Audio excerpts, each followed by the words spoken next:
සුබ රාත්‍රියක් ප්‍රාර්ථනා කරනවා. මේ මමද අපේ මේ මමද කතාබහ තුළ අපි විවිධ චරිත ලංකාවටම පත්තු වෙන චරිත ලෝකෙටම පත්තු වෙන චරිතත් එක්ක අපේ කතාබහ අපි හැමදාමත් ඔබට සමීප කරනවා. අදත් ලංකාවට විතරක් නෙමෙයි ලෝකෙට පත්තු වෙච්ච චරිතයක් එක තමයි අපේ කතාබහ ඔබ වෙත දිගහැරෙන්නේ. ඔබට අහන්නට පුළුවන් FM 107න්. ඒ වගේමයි ඔබට අපේ Facebook, YouTube නාලිකාව ඔස්සේ අපිව බලන්නටත් අවකාශය තිබෙන බව සිහිපත් කරන්නට ඕනේ. අද අපේ චරිතය හේනන් දිරුන් නැහැලාගේ නාලක ප්‍රසාද් සේනාධීර. හැබැයි ඔබ දන්නේ පුරන් කුඹුරු අස්වද්දන මේ මාහැඟි ජාතික කර්තව්‍යයේ පුරෝගාමිය ඔහු. එකතු වෙයල්ලා එහෙමයි කියන්නේ. අයිබෝන් නාලක සේනාධීර. අයිබෝන්. මේ මුල් නම මාර ලස්සනයි. වාසගම. පොඩ්ඩක් අපි එතනින් පටන් ගමු කතාබහ. ඔව් බොහොම ස්තුතියි මේ අවස්ථාවට උදා කරලා දුන් ඔබතුමා ඇතුළු සියලුම කාර්ය මණ්ඩලයට. ඉතාමත්ම හොඳ කතා බහක නියැලෙන්න පුළුවන් කියලා අපි හිතනවා මේ වාතාවරණය ඇතුලේ. විශේෂයෙන්ම මම ඉපදුනේ අපේ දැදිගම ගම්මානේ 1991 5 ස්තුන් වෙනිදා. මගේ අම්මගේ නම නිරෝෂා පුෂ්ප කුමාරි. මගේ තාත්තා රංජිත් කරුණාතිලක. මගේ කිරියම්මා ජේ පුංචි නෝනා මගේ මහපණිම කරුණාරත්න. එම දෙපළ තමයි රැක බලාගත්තේ අම්මාගේ තාත්තගේ ආදර ප්‍රශ්න හින්දා ඒගොල්ලෝ වෙන් වුණාට පස්සේ පොඩි කාලේ ඉඳන්. මගේ කිරියම්මා තමයි මාව ඉස්කෝලේට අරගෙන යන්නේ ගම මැදින් වෙල මැදින්. ඇය තීරණය කරනවා අධ්‍යාපනය තමයි දරුවෙකුට තියෙන හොඳම දේ කියලා. මොකද එයාගේ දරුවන්ට අධ්‍යාපනය යම් කාලවලදී මග හැරෙන හින්දා. ඒකට මට එයාගේ උපරිම ආදරේ කරුණාව යටතේ මාව රැක බලා ගන්නවා. පුංචි කාලේ එහෙම තමයි මේ පුංචිම කාලේ මගේ වර්ධනය. මේ ඇත්තටම කවුද මේ නාලක සේනාධීර? ඇත්තටම කිව්වොත් මම මිනිස්සෙක්. අපි කොහොමද මේ ස්වභාවික පරිසරයට ඉතාම ළඟින් ආශ්‍රය කරන මිනිස්සු විදිහට තමයි මම අඳුනගෙන ඉන්නේ මේ වෙලාවේ. පොඩ්ඩක් බාධා කරන්න. ඔව්. ඔයාව මාකට් කරගන්නද මේ පුරන් කුඹුරු අස්වද්දන ව්‍යාපෘති හරහා ලෑස්ති උනේ සහ ලෑස්ති වෙන්නේ? මෙහෙමයි. ඇත්තටම දැන් අපේ භූමිය ඇතුලේ වැඩක් කරනකොට තරුණයෙක් එයාට එන දෝෂාරෝපණය මම මගේ දිනචර්යා පොතේ මම ලියලා තියෙනවා. එතකොට අපේ රටේ තරුණයෙක් වැඩක් කරනකොට ඔහු දේශපාලනට එන්නද නැත්නම් මාකට් වෙන්නද එතකොට Facebook එකේ මේ වැඩ කරන්නද එහෙම කතා බහක් තිබෙනවා ලංකාවේ. නමුත් අපි ජපාන වගේ රටක් ගත්තාම මේ රටේ තරුණයෝ තමයි වැඩ කරන්නේ.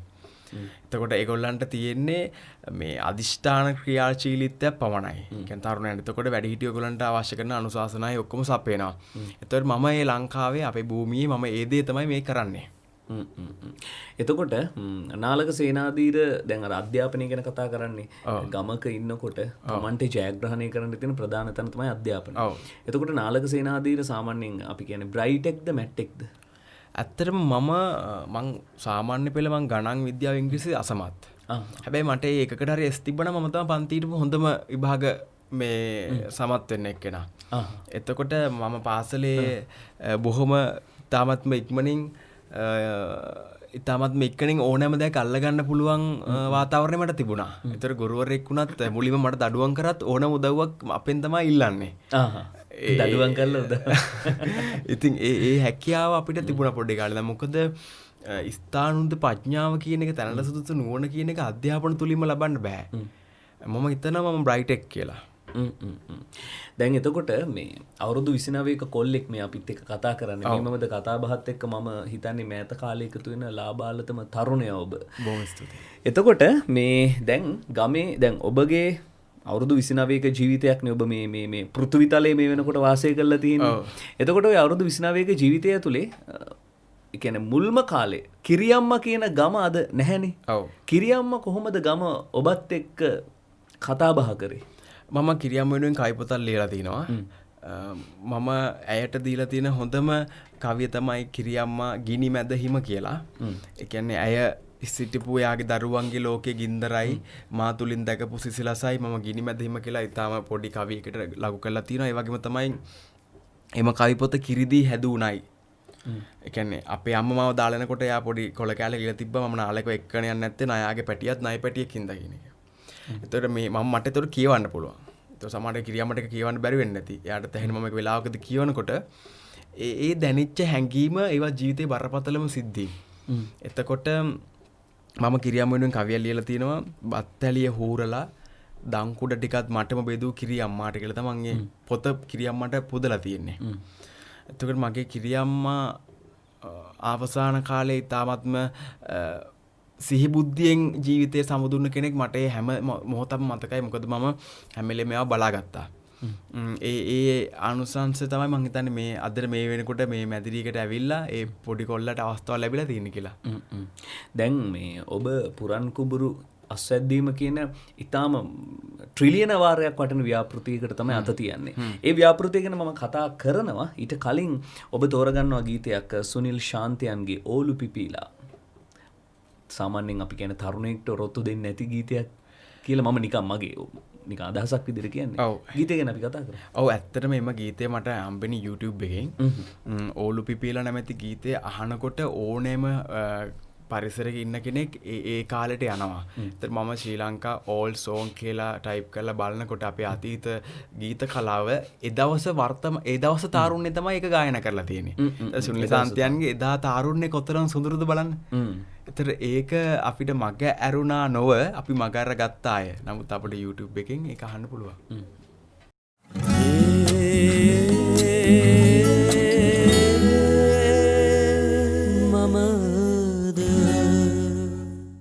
මේමමද අපේ සොඳුරු කතාබහ අද චරිතය නාලක සේනාධීර ඔබට අපට මේ මුණ ගැහෙන චරිතය දැන් ගමේ දැදිගම කියන්නේ පරාක්‍රම බාහු රජතුමා තමන්ගේ උත්පත්ති ග්‍රාමයේ විදිහටයි අපි සලකන්නේ පුංක ග්‍රාම කියලා කිව්වා. එතකොට දැන් ඔය පුරන් කුඹුරු කියන ව්‍යාපෘතියට කොහොමද මග හැදෙන්නේ? ඇත්තට මේ ගැන විශේෂයෙන්ම කතා කරන්න ඕනි. මම මේ වැඩසටහනට ඔළුව හදාගන්නේ විල්පත්තුවේ පැලරෝපණය සමග.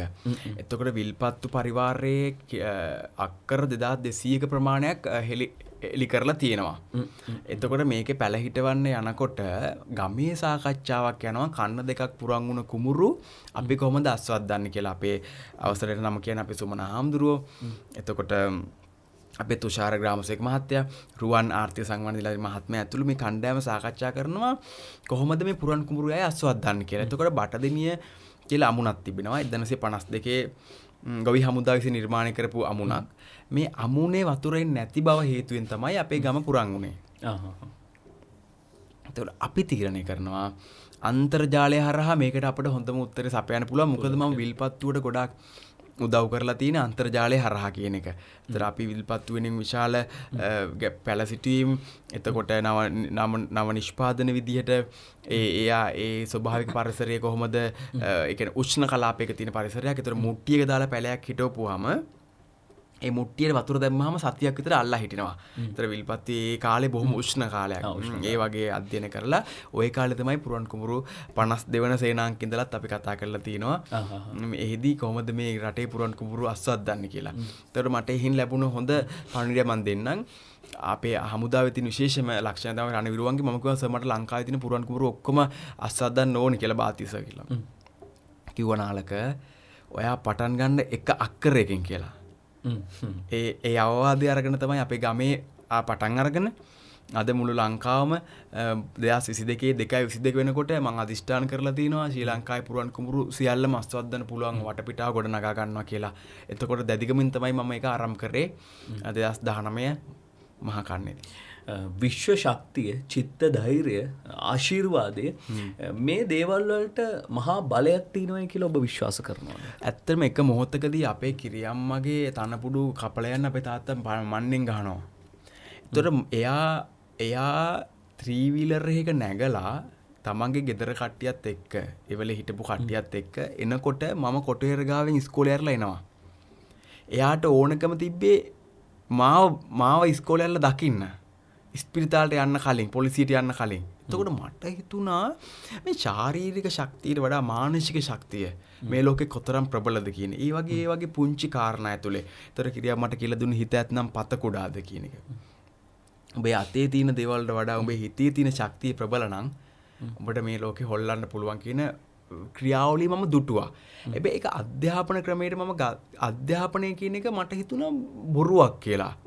මිනිස්සු මෝඩයෝ කරන්න හදපු එකක් කියලා මට හිතුණා. මොකද උපතින්ම ඕන කෙනෙක් බුද්ධිමත්. එයාට ලැබෙන ආදරේ කරුණාව ඇතුළේ තමයි අධ්‍යාපනය ලබන්නේ. මම ඉස්කෝලේ මොන දේ ඉගෙන ගත්තත් මට ගෙදරින් ලැබපු දේ අනුව තමයි මම අද ඕනම තැනක බය නැතුව ඇත්ත කතා කරන්නේ. සෑහෙන දේවල් තියෙනවා කතා කරන්න. අපි මේ පොඩ්ඩකයි පුරන් කුඹුරු පැත්තට එමු. දැන් මේ වැඩ කටයුතු පටන් ගන්නවනේ ලොකු චිත්ත ධෛර්යයකින් සෑහෙන ආත්ම විශ්වාසකින් වැඩේට එළඹෙන්නේ. දැන් වැඩේ පටන් ගන්නකොට කී දෙනෙක් හිටියද? වැඩේ පටන් ගද්දී අපේ මුළු ගමම හිටියා. දැන් මුළු ලෝකෙම ඉන්නවා ශ්‍රී ලාංකිකයෝ. ලෝකෙම ඉන්නවා. ඔව්.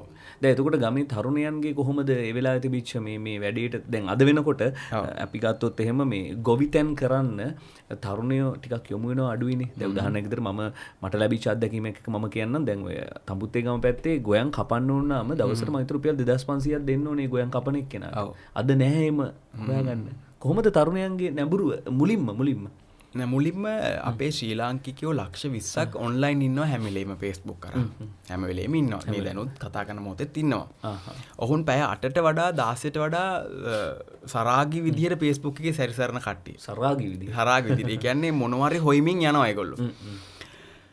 ඔය යන අතරතුර අකිල පංචාල අයියා විසින් අපි දැදිගමදී වීඩියෝ එකක් කරනවා ශ්‍රී ලංකාවේ පුරන් කුඹුරු අස්වද්දමු එකතු වෙලා කියලා. මුලින්ම එකතු වෙලා කියන එක ආවේ නැහැ.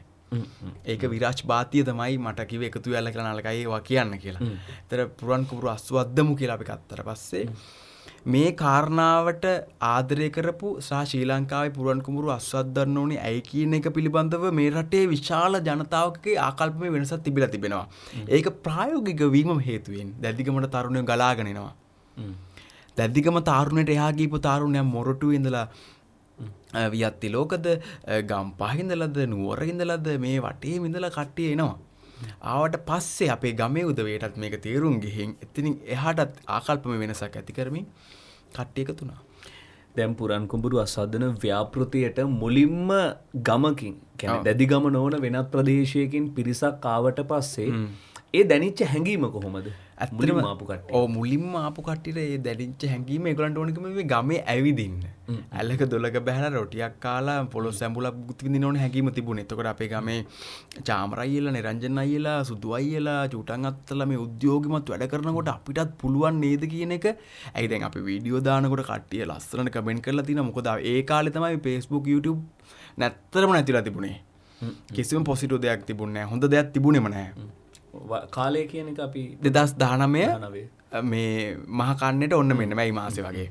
එතකොට ඒ කාලේ හැම පැත්තෙම ජරා ජීර්ණ වෙච්ච සමාජයක් තිබුණේ. එතකොට අපේ මේ ක්‍රියාවලිය හරහා සමස්ත YouTube Facebook ආයතන සියල්ලම සිටින නිලධාරීන් පවා අපිට කතා කරා. Facebook ආයතනෙන් මට කතා කරලා සුබ පැතුවා. ඒගොල්ලෝ ඇඩ් බූස්ට් කරන්න මට මුදල් ලබා දුන්නා උපකාර මුදල්. ඇඩ් කූපන් එක Facebook ආයතනෙන් කතා කරලා ඒගොල්ලෝ මාව කන්ෆරන්ස් වලට ගෙනිච්චා. ඒතකොට මේක ඇතුළේ මේ සමාජ ක්‍රියාකාරීත්වයක් නිර්මාණය කිරීම තමයි අන්තර්ජාලය භාවිතා කරලා තියෙන්නේ. අන්තර්ජාලයේ තියෙන්නේ යම්කිසි දෙයක් දැනුවත් කිරීම සහ ජනතාව එක්රාසු කර ගැනීම. ඒ ක්‍රියාවලිය දැදිගමදී හරි අපූර්වට අපි සිද්ධ කරා. ඔබ තෝරගන්නවා හරි අපූරු ගීතයක්. ඒ තමයි මම මෙතනටම පුරන් කුඹුරු ගීතය සම්බන්ධ කරගන්න. පුරන් කුඹුරු ගීතය ගැනත් අපි කතා කරමු. ඇත්තටම විරාජ් බාති කියන්නේ ශ්‍රී ලංකාවේ වර්තමානයේ සිටින ඉතාම විද්වත් කටහඬක් තිබෙන බොහොම ගාම්භීර තරුණෙක්. මම එයා පෞද්ගලිකව දන්නවා. මම එයාව හම්බෙලා තිනවා. එයා දැඩි අධිෂ්ඨානශීලී පුද්ගලෙක්. එයා තියෙන ආලකයි අපි සින්දුවක් කරමු කියලා කතා කරනවා. ඒතර Facebook කරහා එන නැත්නම් මිත්‍රත්වයේ කලින් තිබ්බා Facebook කරා. ඔව්. ඉතින් ඒ හරහා තමයි අපි මේ එකතු වෙලා එම සින්දුව කරන්නේ. ඒක විශාල ජනප්‍රියතාවයකට පත් වෙන සහ ඒක වීර ගීතයක්. ලංකාවේ වීර ගීත බිහිවෙනවා වර්තමානයේ මම දැකලා නැහැ. වීර ගීතයක් ඒක. ඒ කියන්නේ ජනතාවගේ හැඟීම් උද්දීපනය කරන්න පුළුවන් වීර ගීතයක් එම ගීතය. අපි අහමු.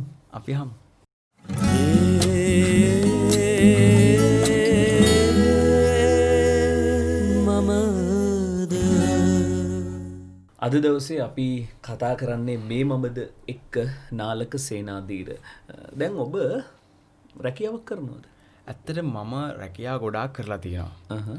මම ලංකාවේ සුපිරිම තැන්වල වැඩ කරලා තියෙනවා. ලංකාවේ සුපිරිම පුද්ගලයෙක් එක්ක වැඩ කරලා තියෙනවා.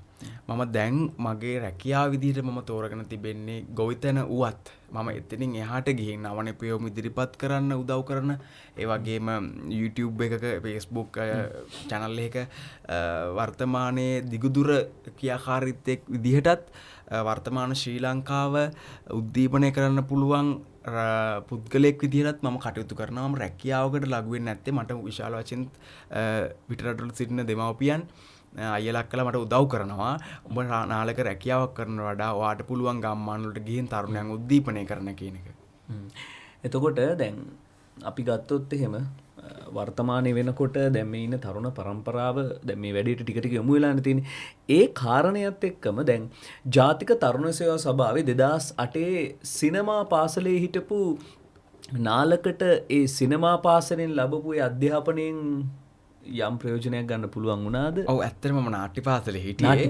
ඔව් නාට්‍ය පාසලේ සිනමාව එතකොට සිනමා මේ නිස්කෝ වීඩියෝ එකේ හිටියේ අති ප්‍රබල චරිතය. දැන් මේ වෙනකොට ලංකාවේ සිනමා ශාස්ත්‍රයේ අතිශයින් ප්‍රබල ජයන් ශ්‍රීකාන්ත අයියා වැනි ඉතාමත් බුද්ධිමත් නාට්‍යකරුවන් තමයි ඒ දවස්වල හිටියේ. ඒ ආభాෂය අපි මේ නාට්‍ය කලාවටත් අපි ගත්තා. 2008 කියන්නේ තරුණයන් ඉතාමත්ම ක්‍රියාශීලීම කාලයක්. එතකොට එම කාලේ මම සාමාන්‍ය පෙළ විභාගයෙන් ප්‍රතිඵල ආපු දවසේම ගෙදරින් ආවා තරුණ සේවා සභාවට. ඒ කියන්නේ උසස් පෙළ කරේ නේද? මම උසස් පෙළ කරපු කාරණාව මම මෙතනින් පස්සේ කියන්නම්. හරි. එතකොට මම නාට්‍ය පාසලට ඇවිල්ලා ඒ නාට්‍ය පාසලට හිටපු අඩුම වයසේ ඉන්න නව යෝන් තරුණයා 16ක් විතරනේ. ඔව් අවුරුදු 15යි. හරිද? ඒ කාලේ වෙනකොට නාට්‍ය කලාව කියන්නේ ලංකාවේ අතිශයම තීරණාත්මක දෙයක්. තරුණ සේවාවේ නාට්‍ය උළෙල කියන්නේ හවුස්ෆුල්. ඔබට ඉඩ නැහැ ඒ කාලේ බලන්න. ඒ කියන්නේ තීරණ හැම නාට්‍යයකම අඩංගු ප්ලොට් එක හැම තරුණයාගේම හදවතේ කකියපු මේ බීජයක් තමයි එළියට එන්නේ. ඒතර අපි ඒ දවස්වල නාට්‍ය කරලා තිනවා.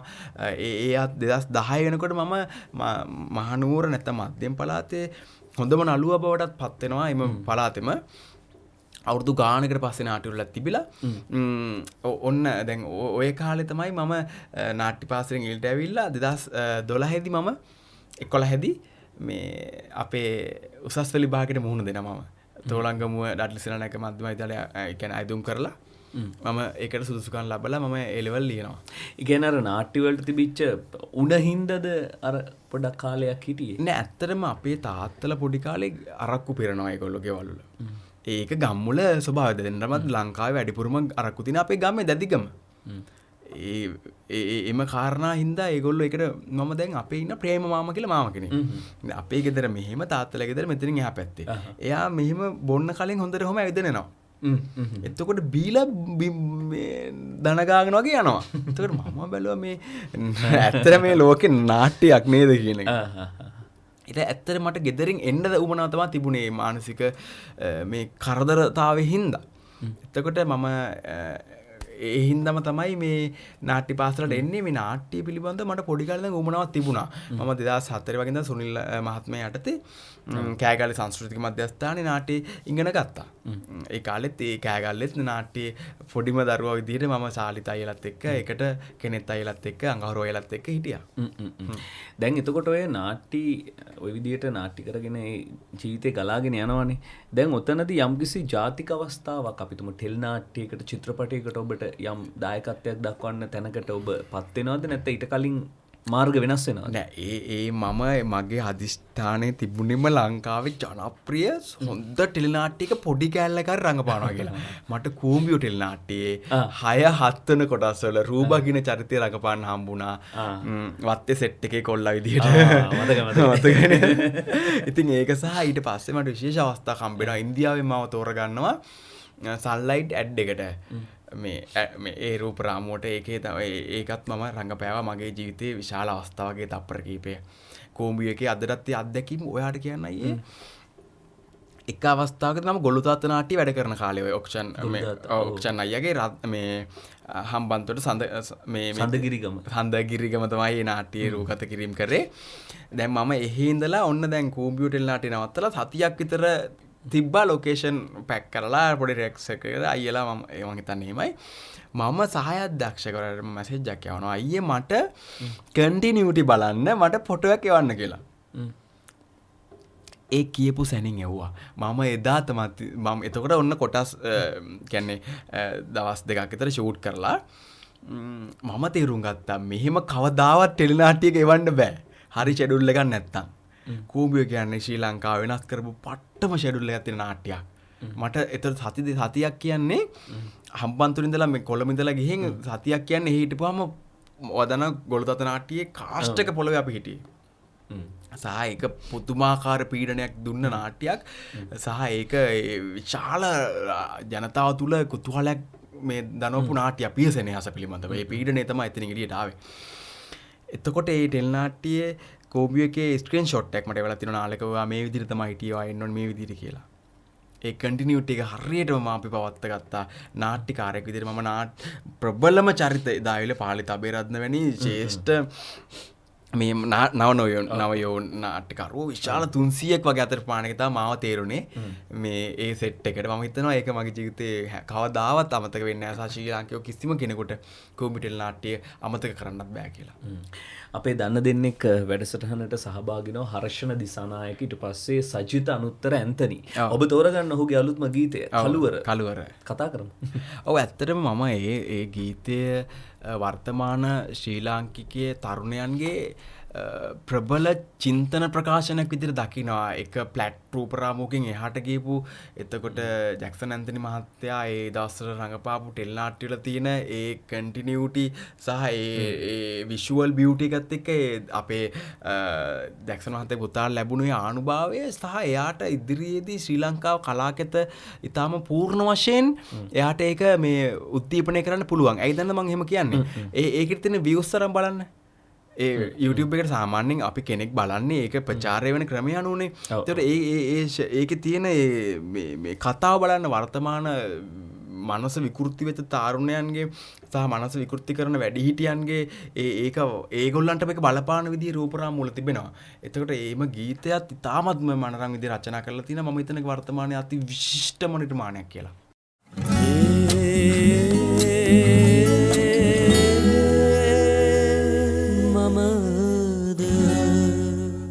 අපේ මේ මමද තේමාව තමයි කිසිදා කිසිවෙකුට නොකියූ මගේ කතාව තමයි කියන්නට අපේ කතා නායකවරුන් කතා නායිකාවන් එන්නේ.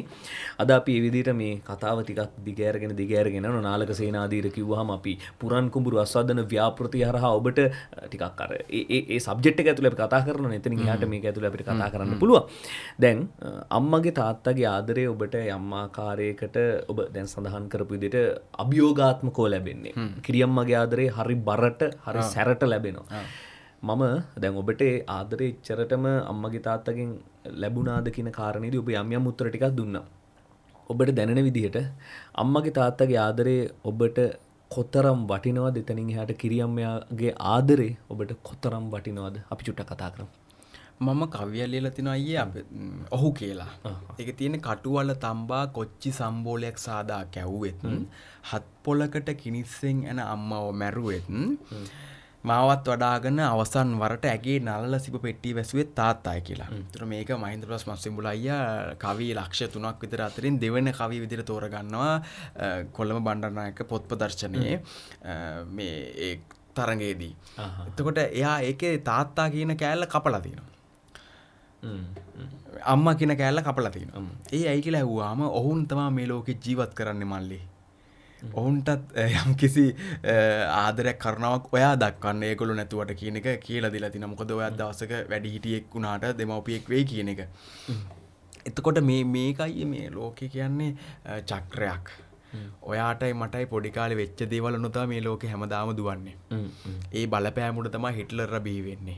බුදුදහම බිහි වෙන්නේ. ඒතර මේ හැම දෙයක් ඇතුළේ තමයි මිනිස්සයා බිහි වෙන්නේ. පොඩි කාලේ හැම දෙයකටම හරිම තීරණාත්මකයි. ඒ හින්දාම තමයි මම ඉතාම සංවේදී ඕනෑම දෙමව්පියෙකුට අම්මේ තාත්තේ කියලා කතා කරන්න පුළුවන් වාතාවරණය උදා කරගත්තේ. මගේ දෙමව්පිය පොඩි කාලේ ඒ ආදරය කරුණාව නොලැබුණා කියන එක නෙවෙයි මම කියන්නේ. ඒගොල්ලන්ට ඊට වඩා එක දෙන්න තිබුණා කියන එක. එතනින් එහාට කිරියම්මගේ ආදරේ තව පොඩ්ඩක් අපි මොකද අපේ මේ ලංකාව ඇතුලේ කිරියම්ම කියන සංකල්පේ ගමේ හරි සැරට හැලතන අපොයියාව පොතේ මහින්ද ප්‍රසාද් මස්සිඹුල බොහොම ඉතාම තීව්‍ර වේ මතු කරනවා. ඒ නිසා අපි චුට්ටක් කතා කරමු. මම හිතන්නේ දැන් ඉන්න තාරුණ්‍යයට වැඩිහිටියෙක් වුණාට පස්සේ දවස් එක කිරියම්ම කෙනෙක් වුණාට පස්සේ අපි මේ කතාව මේ VFM එකේ මේ මමද කියන වැඩසටහනේ අවංකම කෑල්ල අහුවේ. ඒගොල්ලන්ට අත්දැකීම් බහුලයි. ඒක තමයි හොඳම කාරණාව. ඒ අත්දැකීම් බහුලයි සහ තමන්ගේ දරුවා කොහොමද හැදුනේ නැත්තේ සහ මගේ දරුවා කොහොමද හදන්න ඕනේ කියන එක ඒගොල්ලන්ට මතකයි. ඒගොල්ලෝ හොඳට මේක දන්නවා. ඕනෑම කිරියම්ම කෙනෙක් තමන්ගේ මුණුබුරන්ට තමන්ගේ දරුවන්ට වඩා දෙයක් කරනවා. ඒගොල්ලෝ අත මිටවලා මුදල් දෙනවා. අත මිටවලා ආදරය දෙනවා. අත දිගෑරලා කරුණාව දෙනවා. අත දිගෑරලා ඒගොල්ලන්ගේ සීලුම ගෙනියන්න තියෙන පින් කුසල් ටික ඔක්කොම ලබා දෙනවා. මම කියන්නේ මට ලැබිච්ච අත්දැකීම් අනුව. එතකොට මගේ කිරියම ජේ පුංචි නෝනා. ජයකොඩි ආරච්චිලාගේ ජේ පුංචි නෝනා. එයා හරිම උත්සාහවන්ත කාන්තාවක්. එයයි අපි දැන් ගෙදර ඉන්නකොට එක දිගට සතියක් වහිනවා ගෙදර. එතකොට මහප්පත් නෑ බාප්පලත් නෑ එතකොට තාත්තලත් නෑ එතකොට අපේ කිරියම්මයි මමයි රොටියයි ලුණු මිරිසුයි කාලා අපි ඉන්නවා. එතකොට ජීවිතේ ගැට ගහ ගන්න දැන් අපි අද කාලේ නම් අතහැරලා දානවනේ. මැරෙනවනේ මිනිස්සු කන්න නෑ කියලා. ජීවිතේ කොහොම හරි ගැට ගහ ගනින් කියන එක. ජීවිතේ කොහොම හරි නැගිට්ටවපන් කියන එක මම මගේ කිරියම්මගෙන් ලබා ගත්තා ඒ අත්දැකීම. මම හිතනවා මම බලාපොරොත්තු වෙන ශ්‍රී ලාංකීය අතීත ශ්‍රී විභූතිය නැත්තම් අප බලාපොරොත්තු වෙන මානසික සුවය මට හිතෙනවා මගේ කිරියම්මගෙන් මට ලැබුණා කියලා මම පොරොන්දු වෙනවා ශ්‍රී ලාංකිකයන්ට ඒක ඒ පිළිබඳව මම මේ කරන වැඩසටහන හරියට අවබෝධ කරගෙන හරියටම තමන්ගේ ගමෙත් ක්‍රියාත්මක කරන්න කියලා. දැන් වර්තමානයේ තියෙන වාණිජ්‍යවාදී සමාජයන්නේ ඉස්සර ගමේ ඇතුලේ තිබුණා විස්තෘත පවුල. ළඟ පවුල් කීපයක් ජීවත් වෙනවා. එතකොට ඔය කිරියම්ම තමයි ගොඩක් වෙලාවට දරුවෝ බලා ගන්න. අද වෙනකොට ඒක න්‍යෂ්ටික පවුල් වෙලා දරුවෝ දෙන්නෙක්ට සීමා වෙලා. එතකොට මේ ඔබට යම් අත්දැකීමක් ඇති. ඔබට ගමේ ඇතුලේ ඒ වගේ පවුල් දැකලා ඇති. විස්තෘත පවුල න්‍යෂ්ටික වීමත් එක්ක මේ වෙන සමාජ කේදාන්තය සමාජයට කොතරම් දුරට ප්‍රකම්පනයක් වෙයිද? ඇත්තටම අපේ කිරියම්මගේ අක්කට ළමයි 13යි. අපේ කිරියම්මට ළමයි 8යි. අපේ තාත්තට කුඩම්මත් එක්ක මගේ අම්මත් දැන් ඉන්නවා යාට දරුවෙක් ඉන්නවා. ඒතර 3යි. ඒතර මම තාම බැඳලා නැහැ. ඒතර මට 29යි. එතකොට අපේ ශ්‍රී ලාංකිකයන්ගේ එකමුතුභාවය තිබුණේ මේ පවුලත් එක්ක. ගොවියෙක් වෙන පවුලේ ඉන්න දරුවෙක් හමුදා රජයට යනවා. එතකොට සංඝ කියන්නේ මහාන වෙන්න පෙරම් පුරනවා. ඒතර ජීවිතේ ගොඩ දා ගන්න පුළුවන් තව ආධ්‍යාත්මික සටන් කලා ප්‍රගුණ කරන මෙහෙම පවුලක් තමයි ශ්‍රී ලාංකිකය තුළ තිබුණේ. ඒතර ඒක ඔබතුමා කියන විදිහට මේ වාණිජ්‍යකරණයට ලක්වීම කවුද සිදු කරේ? තමන් විසින්ම සිදු කරගන්නේ. දැන් මමනේ මේකට එන්න ඕනේ කියලා මේ එන්නේ. දැදිගම ඉඳලා අපිනේ එන්නේ.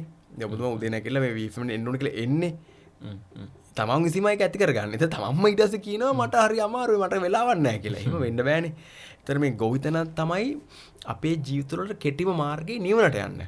දැන් ඔබතුමා කොහොම හිටියත් මම කොහොම හිටියත් අපේ ජීවිතවල අපේ මේ සිත නැවැත්තුවේ නැත්නම් අපි ඊළඟ තැනකට ගිහින් මේ දේමයි කරන්නේ. එතකොට අපි යන්න ඕන ගමනාන්තය මොකද්ද කියලා අපිට තේරෙන්නේ නැහැ. දැන් අපි හරි අද වැඩ කළ ඉවරලා ගෙදර ගිහින් නිදා ගන්නවා රැට කාලා. ඔන්න අද ගමනාන්ත ඉවරයි. හෙට ඒකම වෙනවා. අනිද්දා අලුත් තැනක. ඊට පස්සේ අලුත් ජීවිතයක්. මොකද්ද මේ? පරණම රිද්ම් එක තමයි මේ ගමන් කරන්නේ. මේක අපි කඩා ගන්න ඕනේ. ආධ්‍යාත්මික සුවය වැදගත් ඒක පුද්ගල ආදායමට වඩා ඔබට ලැබෙන ආදායමට වඩා ඔබ ලබන සතුට වැදගත්. භූතානෙන්ද ගත්තේ? භූතානෙන් ගත්තේ. භූතාන රජතුමා කියන දේ මේ. එබැවින් ඒ බලන්න දැන් ඒ රජ රටක්නේ. අපේ රටේ කොච්චර රජකම් තිබුණාද? අපේ රටේ කොතරම් මැනවින් ඒවා තිබුණාද? ඉතින් ඒ බැවින් අපි දැන් ශ්‍රී ලාංකික තරුණයන්ට කියන්නේ පුළුවන් තරම් දේශීය දේ නැඹුරු වෙන්න, මේ ගස් හිටවන්න, දේශීය ගොවිතැනට එන්න. මොකද තව මොහොතකින් වෙන්න පුළුවන් මේ මුළු ලෝකෙම නතර වෙලා ශ්‍රී ලංකාව දිහාට ඇස් ඇරෙන්නේ දේශීය ගොවිතැන හින්දා. එබැවින් අපි ලෑස්තිලා හිටියේ නැත්නම් අපි පරාජයයි. නොහැක්කක් නොමැත්ත මිනිසුන්ටනේ. එබැවින් ලෑස්තිලා සිටිනු. අපේ රත්තරන් හමුදාවේ තිබෙන එම කියවන් පාට වර්තමාන තරුණයෝ උකහා ගන්න ඕනි. නැත්තම් ඒගොල්ලෝ යන්නේ කොහෙද කියලා දන්නේ නැහැ. එබැවින් මේ හොඳ දෙයක් කරනකොට ශ්‍රී ලංකාවේ පුරවන් කුමරු අස්වද්දනවා කියලා මිනිසුන් දැනෙච්ච එක මිනිස්සු එකතු වෙන්නේ ඒ හින්දා. මේ සම්බන්ධයෙන් මම හිතන්නේ මේ වෙනකම්ම මේ රජයේ බලවත් නිලධාරීන් කිසිමකට අදහසක් තිබුණා කියලා. මම කෙලින්ම එම ජේෂ්ඨ රාජ්‍ය නිලධාරීන්ට ආයාචනා කර සිටිනවා තමන්ගේ ප්‍රදේශයට ඔබ කොළඹ වෙන්න පුළුවන් දැන් ඉන්නේ. නමුත් ඔබේ ගම බකමූණ වෙන්න පුළුවන්. ඔබ හාරිස්පත්තු වෙන්න පුළුවන්. ඔබ කොට්ටා වෙන්න පුළුවන්. ඔබ දැදිගම වෙන්න පුළුවන්. කොහොමද මේ ලංකාවම ගමක්. එම ගමේ පුරන් කුඹුරු තිබෙනවා නම් ඒව අස්වද්දන්න කාබනික ඒකදේශික විදිහට කියලා මම ඊටාම ආදරෙන් ගෞරවයෙන් ඉල්ලා සිටිනවා. ඒ පණිවිඩය ඔබට වැදගත්. VFM අපිව FM 107 අහන් අපේ ශ්‍රාවක හිතවතුන්ට ඒ වගේම අපිව YouTube Facebook කරහා බලන ඔබ ප්‍රේක්ෂකයන්ට මේ හැමෝන්ටම අපි ආරාධනා කරමු. යමු ඊළඟ කතාබහට දැන් විරාමයක්.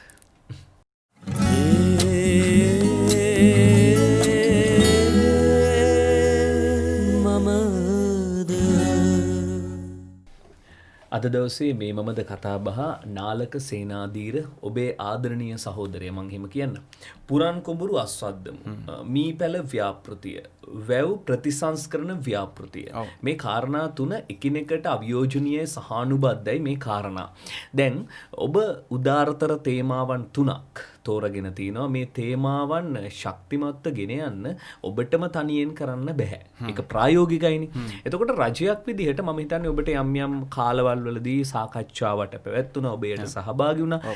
එතනින් එහාට රජය ඔබගේ වැඩත් එක්ක ඉන්නවද නැත්නම් ඔබ තනියම ඔබට හැකි විදිහට මේක කරගෙන යනවද?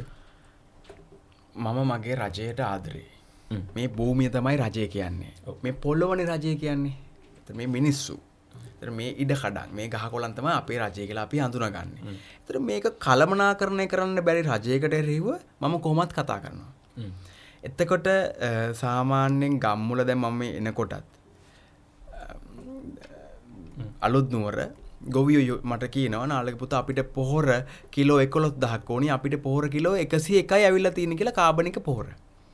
දැන් මම හෙට ගිහින් වීඩියෝ එකක් කරාට පස්සේ එතන කවුරු හරි පින්වත් මහත්මයෙක් උදව් කරලා ඒ පොහොර ටික ලබා දෙනවා. දැන් මොකද්ද මේ වෙන්නේ? හරියට කළමනාකරණය කරගන්න බැරි භූමියක තිබෙන අප විසින් මිනිසුන් විසින් හැදුවා වූ ප්‍රතිපත්ති ප්‍රකාශන සකසා ගනිමින් ජනතාවගේ සුබ සාධන උදෙසා කටයුතු කරන්න තියෙන පාර්ලිමේන්තු ක්‍රමයක් ඇතුලේ වඩාත් සංවේදී වෙන්න ඕනේ පුද්ගලයෝ ඉබාගාත යනවා. එබැවින් ශ්‍රී ලංකාවේ පුරන් කුඹුරු අස්වද්දමු කියන කාරණාව ඉතා ප්‍රබල සංදිස්ථානයකට එනවා. ඒ ආවට පස්සෙත් මම ඉල්ලන්නේ මේ රටේ මට තනින් තැනට යන්න ගමන් කරන්න පුළුවන් රජයේ තිබෙන රෝද 4ක් ලබා දෙන්න කියලා. එක්ක රජයේ කුෂ්කර මාත්‍රණ අරගෙන මේ සමාජ සේවය කරන පුද්ගලයෙක් විදිහට හඳුන්වා දීලා ඇමරිකාවේ නම් එහෙමයි අයියේ. තරු 5ක් දෙනවා. මගේ අයිය කෙනෙක් ඉන්නවා මෙල්බන් වල ඕස්ට්‍රේලියාවේ. එයාගේ තාත්තා සුනිල් පෙරේරා. එයා එහෙ වැවක් හදනවා ඕස්ට්‍රේලියාවේ. එයාට ආණ්ඩුවෙන් වාහනයක් දෙනවා, සර්ටිෆිකට් එකක් දෙනවා, එයාට ආහාර කූපන් දෙනවා, එයාට සම්මානයක් දෙනවා, එයාට සල්ලි දෙනවා. එයා ජාතික වීරයෙක් විදිහට රටේ ගණන් ගන්නවා. මම කියන්නේ මේ රටේට මේ රජයට ඕනට වැඩි මිනිස්සුන්ට දෙන්න තියෙන පහසුකම්. මේවා කළමනාකරණය කරගන්න බැරි හේතුවක් තමයි මට පේන්න තියෙන්නේ. මම ඇඟිල්ල දික් කරනවා නෙමෙයි. මම කියන්නේ මේ භූමිය වෙනුවෙන්, මේ ඈත ගම්වල දුක් විඳින ගොවියා වෙනුවෙන් මේ රටේ ජනතාව එකාමෙන්න පැහැදිලිවම නැගිටින්න ඕනි. මොකද ඒගොල්ලෝ බත් දෙන්න තමයි මේ හැමදේම කරන්නේ. අදටත් වකුගඩු රෝගීන් මැරලා වැටෙන්නේ. මේ ගොවියෝ බත් දෙන්න ගිහින් මේ අපට. ඒක තේරුම් ගන්න බැරිද? එහෙනම් අපේ රට කොහොමත් ආර්ථික වශයෙන් දියුණු කරන්න බෑ. මේ මොන දේ කරත් හරි කළමනාකරණයක් නැතුව ගොවිතැනමක්ෙන් තමයි අපිට නැහෙන්න තියෙන්නේ. ගොවිතැනින් තමයි අපේ රට දියුණු කරන්න පුළුවන්. ඔයාට අයියේ මටයි කණ්ඩ නැත්තම් වෙලාවට මොකටද කියන්නකෝ. මේ රටේ ඕනට වඩා කන්න තියෙනවා. ඒක කළමනාකරණය කරගන්න කියලා තමයි මම මේ කියන්නේ. දැන් ඔය අපි දැන් අද නිවුස් එක යනවා පාකිස්තානෙන් සහල් ගේනවා කියලා. එතකොට දැන් මම ඒකට විරුද්ධව පිටකොටුවේ ගිහින් උද්ඝෝෂණය කරන එකද ඕනේ නැත්නම් මම ගමට ගිහින් අක්‍රයක් හරි පුරන් කුඹරක් හොයාගෙන කරන එකද වටින්නේ? අක්‍රයක් හරි පුරන් කුඹරක් අරගෙන හොයාගෙන කරන්න කියන එක. ප්‍රතිපත්ති ඔක්කොම දේවල් ඔහෙ තියාගෙන මම කියන මේ රටේ මිනිස්සු නැගිටින්න ඕනේ.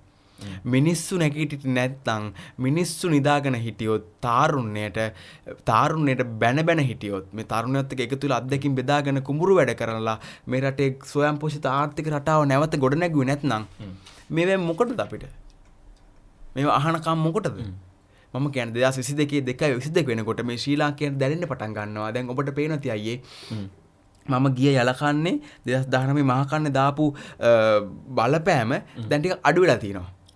මොකද මේ කන්නේ ඔබ එක Facebook පිටුවක දැක්කද මම මේක වගා කරා මේ කොරෝනා දැන් දෙවන පීරියඩ් එක ඇවිල්ලා තියෙනවා. නෑ අයියේ. අපේ ශ්‍රී ලාංකිකයෝ අන්න එහෙමයි. ශ්‍රී ලාංකිකයෝ සැපසේ ඉන්න ඕනේ જાතියක්. ඒගොල්ලෝ හරිම කරුණාවන්තයි. ශ්‍රී ලාංකිකයෝ කියන්නේ හරිම කරුණාවන්තයි. ඔයාට කන්න නැතත් අයියේ පාරක බල්ලෙක් හිටියොත් අනේ අපෝයි කියවෙනවා. අහක බලන් ගියත් මගදී හිතනවා අනේ මන් දුන්නේ නෑනේ මුකුත් කියලා. හොයාගෙන ගිහින් දෙන්න උත්සාහ කරනවා. මම දන්න සමහර සහෝදරයෝ ඉන්නවා බදුල්ලේ ඉඳලා මේ සකුන්තලා නංගිට බලු පැටව ගෙනලා දෙනවා. ඒ අසරණලා ඉන්නවා කියලා. මේ රටේ මිනිස්සු හරිම හොඳයි. මේ රටේ මිනිස්සුන්ට වෙලා තිබෙන්නේ ආර්ථිකය කියලා හදාගත්ත මුදල් පසුම්බිය පස්සේ හොයාගෙන යනවා. දැන් ගමක ඉන්නවා අම්මා තනියම මේ පුතා ඇවිල්ලා මෙහෙ වාහනයක් කෙලවනවා. 30000 කරගෙන ගමට යනවා. හැබැයි ගමේ හිටියනම් එයාට Facebook කරා යම්කිසි ව්‍යාපාරයක් ගොඩනගලා එතකොට අන්තර්ජාලය හරහා යම්කිසි දේවල් කරලා ඒ ගමට ටුවරිසම් ගෙන්න ගන්න පුළුවන්. ඒතර එයාට මාසෙට ඒ වගේ 100,000 ගුණයක් හොයන්න පුළුවන්. සිතන සිතුවිලි වල වෙනසක් ඌවේ නැත්නම් ඔබටයි මටයි මේ රටෙන් යන්න වෙන දවස් වැඩි ආතක නෙවෙයි. හැබැයි මම කියන්නේ මේ රටෙන් එළියට ගිහපු සියලු දෙනා මේකට වග කියන්න ඕනි.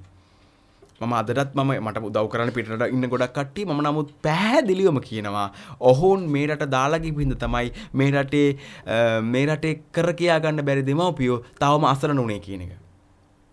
ඇත්තට මට කියන්න ඕනි මේ රට සම්පූර්ණයෙන්ම ස්වයංපෝෂිත රටක්. ඔබ දැක්කොත් නුගේගොඩ තමයි වැඩිපුරම කොස් ගස් තියෙන්නේ. උත්තරින් චුට්ටක් ඇතුළට ගියාම කොස් ගස් තියෙන වැඩිපුර නුගේගොඩ. ඒතර මේ රටේ කොළඹ කියන්නේ ලංකාවේ කුඩාම දිස්ත්‍රික්කය සහ වැඩිපුරම ජනගණනත්වයක් තියෙන ප්‍රදේශය. හැබැයි ලංකාවේ ජල පෝෂක කලාපයේ ඉහළම තැන. අපි මොනවටද මේ පස්සෙන් යන්නේ? අපේ ගම් වල පුරන් කුඹුරු තියෙනවා නම් අපේ ගම් වල වගා කරන්න පුළුවන් නම් අපේ ගමක පැල්පතක ලබන සුවය මේ මන්දිරවල ඉන්න කටි ලක්ෂ ගණන් දීලා බාලි වල ගිහින් ලබනවා නම් අයියේ මොනකටද අපි මේ ජීවත් වෙන්නේ? අපි කියන කාරණාව මම කියන කාරණාව අප සම්පූර්ණ ස්වයංපෝෂිත රටක්. අපේ ආකල්ප සංකල්ප විකල්ප විදිහට මේ ලෝකේ ප්‍රචලිත වුනේ නැත්නම් අපි සදාකාලික අනාථ වෙච්ච දූපතක්. එබැවින් මම ඔබ සියලු දෙනාටම ඉතාම ආදරෙන් ගෞරවයෙන් ආරාධනා කරනවා මේ මමමයි. මම මේ කතා කරන්නේ මාකටිං පාර්ට් එක නෙමෙයි. මමමයි මේ කතා කරන්නේ. මට දැනෙන හැඟෙන අවංක සිතුවිලි මේ. මම ඉගෙනගත්ත ප්‍රකාශන මාධ්‍ය තමයි මම කතා කරන එක. සමම් කවි ලියන කාලේ කවි ලිව්වා. මම නාට්‍ය කරන කාලේ නාට්‍ය කරා. දැන් මම මගේ ජීවන අත්දැකීම් එක්ක මම මේ රට ඉදිරියට එන්න ඕනේ කොහොමද කියන එක සහ පවුලක් කොහොමද තනි පුද්ගලයෙක් විදිහට එළියට එන්න ඕනේ කියන එක මම කියන්නේ. මන් තුලින් බලන්න. ඔබ තුලින් බලන්න. එතකොට ඔබට මාව හමු වේවි. ඔබ ගැන ඔබ තුලින් මාව හම්බ වේවි කියලා දැන් කිව්වනේ. ඔබ ගැන ගීතයක් රචනා වෙනවා. ඒ ගීතය නිෂ්පාදනය වෙනවා. දැන් අපි අහන්න සූදානම් වෙනවා. ඊට කලින් ඒ ගැන ඔබ කියන්න වෙනවා. තාමත් බොහොම ස්තුතියි. මම හිතනවා මේක අහනකොට එතුමාගේ පවුලේ කට්ටියත් ශ්‍රී ලාංකිකයෝ සියලු දෙනාමත් තාමත් සතුටටපත් වෙයි කියලා මා හිතුවා. සුනිල් පෙරේරා මහත්තයා කොළඹව මම බලාගන්න එතුමා මල්ක පෙරේරා මැතිණිය එතුමාලා ඕස්ට්‍රේලියාවේ ඉන්නකොට මාව මේ කම්පියුටරෙන් දැකලා තිනවා අන්තර්ජාලයෙන්. එහි ඉඳලා සින්දුවක් ලියනවා මා වෙනුවෙන්. හැබැයි ඒක මේ ආරාධනා කරන්නේ උතුරෙත් දකුණෙත් ශ්‍රී ලංකාව වටේම ඉන්න තරුණයන්ට. අපි අහලා බලමු ඉතාමත්ම ලස්සන ගීතයක් හදේ පැතුම්.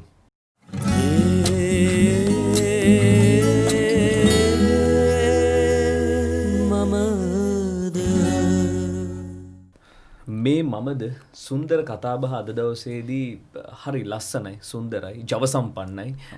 ඔබටත් මේ අහන් ඉන්නකොට මම මේ දේ කරන්න ඕනේ කියලා හිතෙන්න ඔබට ඕනේ අනිවාර්යෙන්. අපි එහෙම ප්‍රාර්ථනා කරන ඔබට හිතෙන්න කියලා.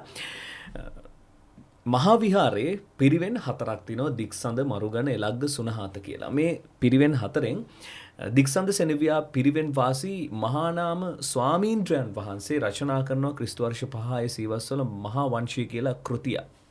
ලංකාවේ වංශ කතාවක්. මේ වංශ කතාවේ අවුරුදු 2500ක ඉතිහාසයක් තියෙනවා. මම මේ කියද්දි ඔබට මුවගට එන මම මේ මොකටද දෙන්නේ කියලා. ඒ ලිඛිත ඉතිහාසය 2500යි. එතනින් ඔබට ලංකාවේ තවත් ඉතිහාසයක් රාවණා ප්‍රවාදය, එතනින් එහාට ප්‍රාග් ඓතිහාසික මානව ප්‍රවාදය, මෙහෙම කතන්දර ටිකක් තියෙනවා.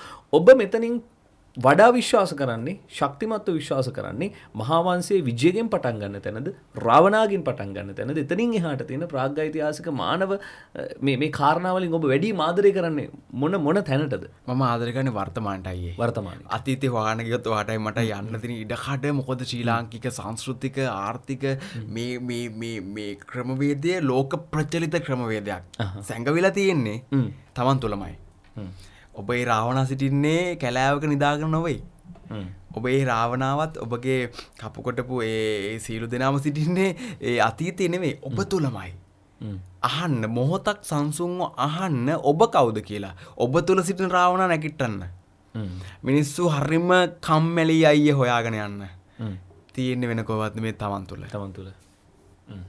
දැන් ඔබ තෝරගන්නවා අපූර්ව ව්‍යාපෘතියක් ලංකාවේ වැව්. මං හිතන්නේ වැව් කිව්වහම ලංකාවේ විශාල ප්‍රමාණයක් තියෙනවා. අනුරාධපුර පොළොන්නරු ගත්තොත් අම්පාර ඊට පස්සේ ඒ වගේ හැමතැනම වැව් තියෙනවා. එතකොට මේ වැව් වලට සමහරලාට කේදනීය අත්දැකීම් තියෙනවා. සමහරලාට වැව ගොඩ කළා අද වෙනකොට කුඹුරක් කළා. හැබැයි වැව් බැම්ම හැම මදටක් තියෙනවා. ඔබට වැව් ප්‍රතිසංස්කරණය කරන්න ඕනේ කියලා දැනෙන්නේ සහ ඕන වෙන්නේ මේ පුරන් කුඹුරු අස්වැද්දීමේදී ජලය සම්පාදනය කර ගැනීම හරහාද නැත්නම් වෙන මොකක් හරි අත්දැකීමක් එක්කද? ඔබ කියන කාරණාව පැහැදිලියි මට. එකමුතුභාවයේ වටිනවා මිනිමුතුරටත් වඩා. එකමුතුභාවයේ පූර්ණ සංකේතයක් තමයි වැව කියන්නේ. ඔබට වැවක් තනියෙන් හදන්න පුළුවන්. ඔබ යක්ෂයෙක් නම් ශ්‍රී ලාංකිකයෝ කියන්නේ යක්ෂයෝයි. රුහුණු පිහිටි මායා ඔබ අරන් බලන්න. එදා කරපු එක වැවක් අද හදන්න පුළුවන්ද? මෙච්චර සැප පහසුකම් තිබිලා නෑ. මේ එකමුතුභාවය. එකමුතුභාවය නැත්නම් ඔබට කිසිම දෙයක් කරන්න බෑ. පුරන් කුඹුරු අස්වද්දන එක යන්ත්‍රයකට කරන්න පුළුවන්. වී කපන එක යන්ත්‍රයකට කරන්න පුළුවන්. ගෝයන් පැල හිටවන එක යන්ත්‍රයකට කරන්න පුළුවන්. හැබැයි ඔබ වැවක් කරනවා කියන්නේ ඒක මහා ප්‍රමාණයේ වැවක්. මහා ප්‍රමාණයේ සිතුවිල්ල. මේ සිතුවිල්ල ක්‍රියාත්මක කරන්න ඕනේ නම් ඔබ නැගිටින්න ඕනි. ඔබේ ඇතුලේ ඉන්න එකව අවදි කරන්න ඕනි. ඔබට බඩගින්න දැනෙනවා සේම ඈත ගම්වල ඉන්න ගොවියන්ට කුඹුරු කරන්න නැතුව තිබෙන වැව පුරන් වෙලා ගොඩ වෙලා කියන එක තේරෙන්න ඕනි. ඉතින් කුඹුරකට මෙහෙම යනකොට වැවකට යන්න තියෙන ඉඩ කඩ මගේ හිතින් මං හිතලා බැලුවා. ඒක ලොකු වැඩක් කියන එක මට තේරුණා. අනික ලංකාවේ වැව වලට එහෙම අත ගහන්න නීති වලින් තහනම්. ඔව්. ඒ තරම් බලන්නේ සිතුවිල්ල. ඒ සිතුවිල්ල කොච්චර පානවත්ද අයියේ? ශ්‍රී ලංකාවේ වැව ප්‍රතිසංස්කරණය කරමු. නැකිටපල්ලා. ඒ කියන්නේ ඔබ නිදාගෙන ඉන්න එකක නැකිටින එක නෙමෙයි මම මේ කියන්නේ. අපේ වැව් ටික ප්‍රතිසංස්කරණය අපිට කරලා ගත්තොත් අපිට අලුතින් වැව් හදන්න ඕනේ අයියේ. ලොකුවට ජනගහණය කොටු කරලා ජනගහණය වෙන තැන් වලට යවලා එතකොට සතා සිරිපාවා වෙහෙර විහාරස්ථාන ගෙවල් දොරවල් යට කරලා අපිට ආයි වැව් හදන්න ඕනේ නැහැ මේ භූමියේ. තියෙන වැව් ටික ප්‍රතිසංස්කරණය කරගත්තොත් මේ මුළු ලෝකෙම වෙනස් වෙනවා. මේක ජලපෝෂක රටක්. මේ ජලපෝෂක රටේ ජලය ටික ගොඩ වෙලා තිබීම හේතුවෙන් මේ මුළු ලෝකෙම අකර්මණ්‍ය වෙලා තියෙනවා කියලා අපිට පේන්නේ නැද්ද? මේ මුළු ලෝකෙම ස්වභාවික සම්පත් වලින් අනුවුණ භූමියක අපි ඉන්නේ. ඒක හරියට කල්පනා කර තමයි එදවස් රජදරුවෝ හදලා තින්නේ. අද අපිට එක ගඩොලක් කපන්න ඕනේ නැහැ. මේ පොළොවේ එක ගහක් කපන්න ඕනේ එක ගයක් හදන්න. ඒ හැමදේම අතීතයේ හදලා තිබුණා. ඒවා නිසි ලෙස නඩත්තු නොකිරීම හේතුවෙන් තමයි අද අපි මේ උරෙන් උර ගැටෙන්නේ. ඒවා යලි ප්‍රතිසංස්කරණය කරපල්ලා කියලා. අපි දැදිගම වැවක් හදනවා. දැදිගම පුංචි වැව කියලා. දිද්දෙනේ පුංචි වැව කියලා. ඒ සිතුවිල්ල තමයි ක්‍රියාත්මක වෙන්නේ. මොකද මම රාජාංගන ප්‍රදේශයේ ගොඩාක් සැරිසරුව කරන්න බෑ. නිලධාරීන් ඉඩ දෙන්නේ නැහැ. සමාජ සේවය කරන තරුණ තරුණිය එකතු කරගෙන නිලධාරීන්ට ලොකු වැඩක් කරන්න පුළුවන්. සල්ලි නැත්තම් සල්ලි හොයා ගන්න පුළුවන්. නිලධාරීන් එක මේක කරන්න බෑ අයියේ. එමේ නිලධාරීන් කියලා තින්නේ ශ්‍රී ලාංකිකයෙක්. හිරට කලිස්ම ඇඳගත්ත ශ්‍රී ලාංකිකයෙක්. හොඳට සැප පහසු ජිප් එක ගැන ශ්‍රී ලාංකිකයෙක්. මම ත්‍රිවිල් එකක් ගිහින් කතා කරනවා වැවුඩි කරපන් කියලා. අරගොල්ලෝ කියනවා මේ බැම්ම පොඩ්ඩක් හදලා අපිට තාක්ෂණය මදි. අපිට මේ සිමෙන්ති කොහම ලැබෙයිද දන්නේ නැහැ. මේක ලොකු අපේ උඩින් මොනවා කියයිද දන්නේ නැහනේ. අපි යට වැඩ කරද්දි උඩ කට්ටිය කැමති නැහනේ. මොකක්දයි වෙලා තියෙන්නේ? ඒ දේ නැතුව කොහොමද අපි ශ්‍රී ලංකාවේ කෑගල්ල දිස්ත්‍රික්කේ පුරන් කුඹුරු අක්කර 2225ක් තියෙනවා. මම ගිහින් ගෝජන සේවයේ ලොකුනට කිව්වහම ලොකුනට කියන පුතා එරනවනේ කොහොමද කරන්න කියලා. මම කියන්නේ ඒවට අනුමැති ලබා දෙන්න. නඩු තිරන් ඒව කතා කරලා දෙන්න අපි ඒව කරන්නම් කියලා. ඉතින් එබැවින් මම ආරාධනා කරනවා සීලම ශ්‍රී ලාංකිකයන්ට නැගිටින්න ඕන කාලය ඇවිල්ලා තියෙන්නේ. දැන් ඔබ කිව්වනේ වර්තමානයේ අපි ඉන්න ඕනේ කියලා. දැන් ඔබ තෝරගන්න ගීතයක් එක්ක මම මේ ගැල සම්බන්ධ කරගන්න. අනගාരിക ධර්මපාලතුමා විටක මේ කාරණේ ප්‍රකාශ කරන කවදා හරි දවසක කියන්නේ අපි අපේ තියෙන අර ඔබ කියන නිදාගත්ත නිද්‍රාශීලී ස්වභාවයම තමයි අපිට හෙනේට හිටින්නේ කියන කාරණේ. එතකොට ක්‍රිස්තු වර්ෂ 1796 දී ලංකාවට ඉංග්‍රීසියෙන් එනවනේ. ඔවුන් ඇවිල්ලා 1815 මාර්තු 2 සමස්ත ලංකාවම ආක්‍රමණය කළා.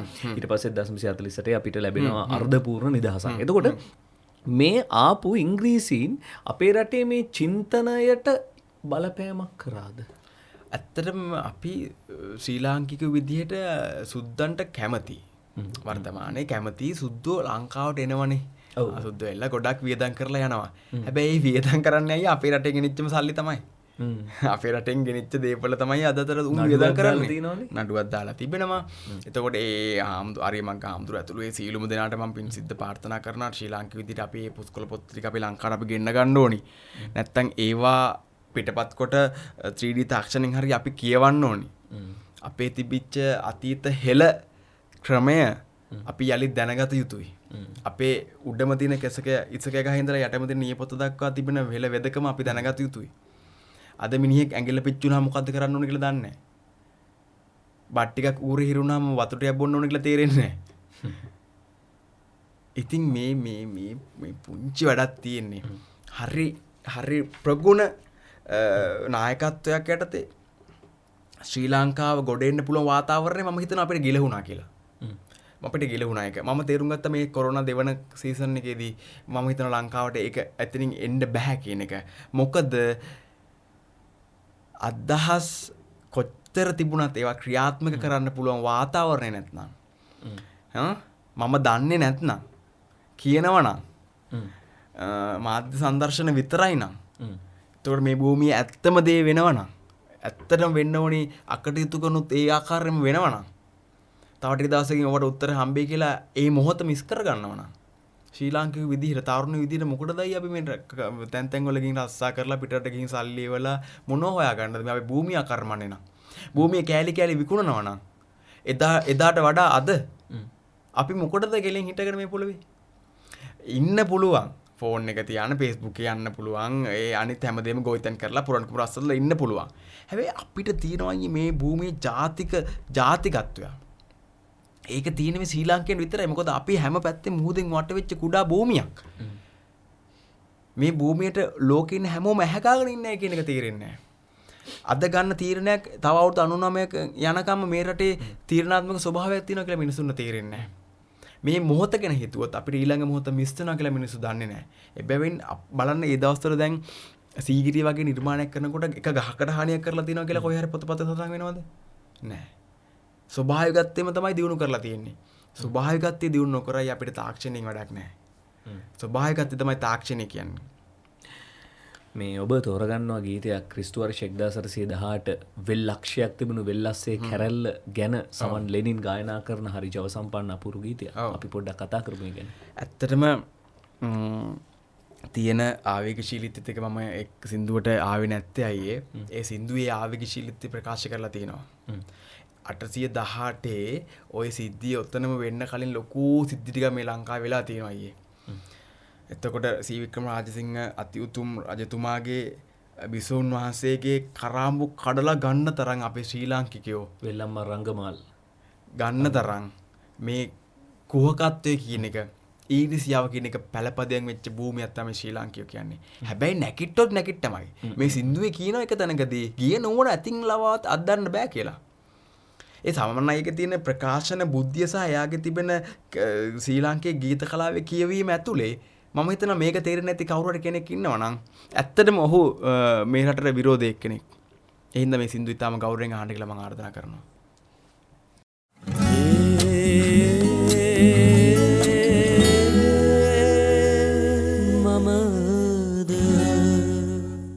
මේ මමද සොඳුරු කතාබහ අද දවසේදී අපේ කතානායකයා නාලක සේනාධීර ඔහුගේ ප්‍රකාශනය ඔහුගේ අවංක අදහස අපේ මේ වැඩසටහන ඇතුළේ ප්‍රකාශ කර අපි ඒකට ඉඩ ලබා දුන්නා සහ ඉඩ ලබා දී යුතුයි කියලා අපි ලාංකිකයන් විදිහට විශ්වාස කරනවා. එතකොට දැන් මේ ඔහොම ගෙවාගෙන ආපු ජීවිතය ඇතුළේ මට මේ වෙනම තැනකට මං ඉන්න හදන්නේ. මේ කතාබහේදී අපි සාමාන්‍යයෙන් වගේ කොටසක් ගන්නවා. ආදරේ කොහොමද ජීවිතේ පළවෙනි ප්‍රේමය ගැන මම මේ කතා කරන්න හදන්නේ. කොහොමද පළවෙනි ප්‍රේමය කොයි කාලේ ජීවිතේට සමීප වෙන්නේ? මම හිතන්නේ පළවෙනි ප්‍රේමය මොන්ටිසෝරි කාලෙදී මට හම්බෙනවා. මම හිතන්නේ දැන් එතුමියගේ නම කියන එක හොඳ නැහැ. නමුත් එතුමිය දන්නවා සහ මුළු දලිගම දන්නවා. මගේ තරුණ ළමයි ටිකක් දන්නවා. ඒ අදහස තවම මේ විදිහටම තියෙනවා. හරි වටිනවනේ. ඉතින් එයාගේ අම්මා ඇවිල්ලා එක වෙලාවකදී මොන්ටිසෝරිද බාර්දන නාලකපති වෙන්න බලා ගන්න කියලා. ඉතින් ඒක මම හිතන්නේ ඒක ලොකු අවුරුදු 25කට 29ක් වුණත් ඒක අර ඒ විදිහටම ඒක විදිහට පුළුවන්. කියන්නේ අර යාළුවෝ අපි පොඩි කාලේ නම්